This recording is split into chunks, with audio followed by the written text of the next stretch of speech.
Welcome to Is It Covered, where we break down real stories and answer the big question, is it covered? Hosted by father and son duo Bruce and Brian Chapman of the J.D. Chapman Insurance Agency. This podcast will help you navigate the world of insurance with stories, tips, and answers that really matter. From personal to commercial coverage, we've got you covered. Now, let's get started. Okay, welcome to another episode of Is It Covered, sponsored by J.D. Chapman Agency. This is a podcast where we explore different claim scenarios and determine if there's coverage.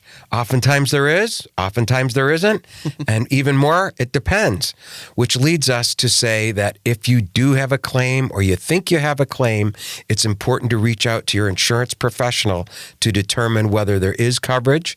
And, that communication is really, really important. Absolutely. Today's episode is all about multi-vehicle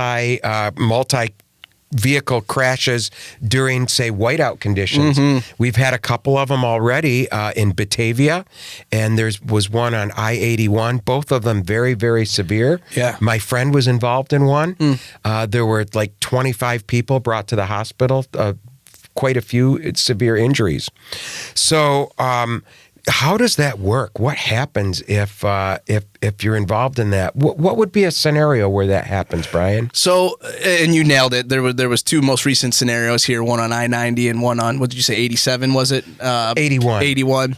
So essentially how these things end up happening is you have some form of a whiteout condition, a snowstorm that starts to roll through, or a snow squall. Everybody's going at a regular clip. So let's say in your vehicle you're doing the 65 or 55 or whatever it is for the speed limit. And all of a sudden, it's like someone put a white piece of paper in front of you, and you're white knuckling, your car.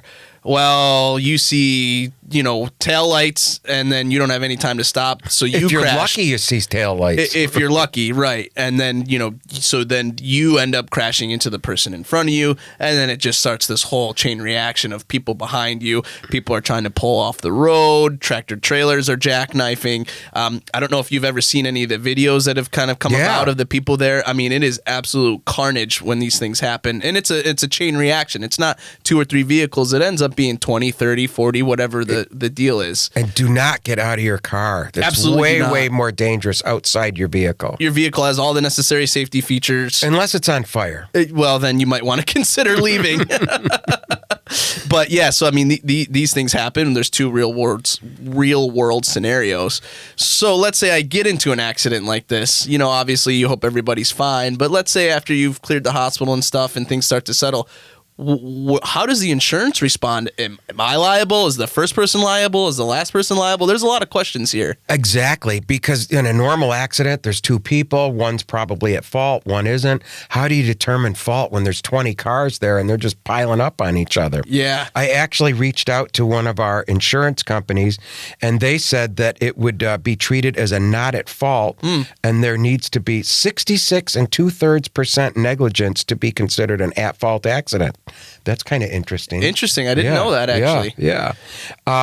So based on that, at least this company that we reached out to said in this case, it would be deemed to be a not at fault accident. So what does that mean, a not at fault accident? So typically, a not at fault accident is kind of just like it sounds. It's an accident that you were maybe a part of that you weren't found liable to cause. Right, right. And in a situation like we talked about with the multi-car pileup, it's going to be really hard for them to go car by car to determine liability. So it almost sounds like they're just trying to pay the claims that they can to get people kind of back on the road. So with a not at fault accident, would there be a surcharge on your policy then? So typically, if you were to go to requote it, or you stay with that same company, not at fault accidents go towards frequency, but I don't think that they have they can be disputed and not go towards an increase in your premium. Potentially. I know. I say that it used to be in the old days you could kind of determine that, but now there's all these different pricing tracks. So they're like, well, it's not at fault, but we're going to move you into a higher pricing track. And that always kind of burned me. It's like, you know what? You're still charging more money for this. Exactly, yeah. And whether you're being charged it or you're putting it in a different pricing track or it goes towards the frequency of your claims. I mean, again, this is why it goes back to having an agent, having a conversation with them. In a situation like this where your vehicle's probably extensively damaged, obviously you're going to want to put in a claim. So let's say you're injured. What happens then? Where's your injury covered? It's your PIP, your personal injury protection. No fault, right? Yeah, no fault is what is I think New York coined that term potentially, but... I don't know that they did. Okay. So what no fault means, it's very confusing to people. They think, well, there's no fault. So the property damage that was done and the bodily injury, that's like, there's no fault there. Right. No fault or personal injury protection only covers bodily injury. And what it means is that each insurance company pays for their own insured's bodily injury. And that there's no at fault where they have long drawn out court battles. That was the idea, is to get rid of a lot of those court battle things. Gotcha. Yep. So, I mean, I would imagine in a situation like we were just discussing, you hope you're not injured, but more than likely there'll be some parties involved that do have some injuries. Yeah, exactly. And another thing too, what if you don't have comp and collision on your car? What happens then? Yikes. I mean, if you don't have collision, right, yeah, this would fall under more of the collision side of things. You're paying out of pocket for all your repairs to your vehicle if there's any form of your vehicle left. You're on your own. Right, exactly. Absolutely. Just hope there's not a giant semi-trailer behind you, right? Behind you, in front of you, you end up underneath one. I mean, these situations can get hairy, and they happen quick, and they move fast once they start to happen. For sure. Yeah. So what do you think about coverage? Are we covered or not covered? Well, I'm going to say on this one, it depends on your personal auto policy and what types of coverages you had. Yep. So if I have full coverage, comprehensive collision, and there's some bodily injury, then I would say it's covered. Now, if I don't have those, probably not covered. So a lot of it depends. It depends. So I don't know. Can we even use this for it depends? You might just want to throw it over your head. It depends. Yeah. But mostly, I would say that you would have collision. Yep. And you'd have to be on the road. You'd have to have no fault coverage. So I would say that it would be covered. So I'm going to give it it's covered. All right. The official ruling. The official ruling. You don't need to bring that to court because I don't think it would stand up. Yeah. Well, that does it for another episode of Is It Covered? The winter edition. As always, we would like to hear from folks. We hope that you were never involved in a multi-car pileup, but if you were and you had some insurance questions or just in general some questions about potential claims, we'd love to break those down. You can send those directly to myself, Brian, at jdchapmaninc.com. Perfect. See you next time. Sounds good.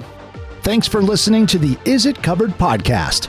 To learn more about how JD Chapman can assist you with all your insurance needs, please visit our website at jdchapmaninc.com or call us at 315-986-4062. JD Chapman, we've got you covered. This podcast provides general information only. It does not offer or bind insurance coverage. Coverage cannot be changed or confirmed through this podcast, email, voicemail, or fax. Insurance only takes effect once confirmed by a licensed agent. For specific coverage details, please call us at 315-986-4062. All coverages are subject to the terms, conditions, and exclusions of the issued policy, which may vary by state. This podcast does not provide legal, tax, or financial advice. Please consult a professional for those needs. Links to other sites are provided for convenience. We don't control or endorse their content. Any claims, scenarios discussed are hypothetical. Coverage decisions depend on the specifics of each case.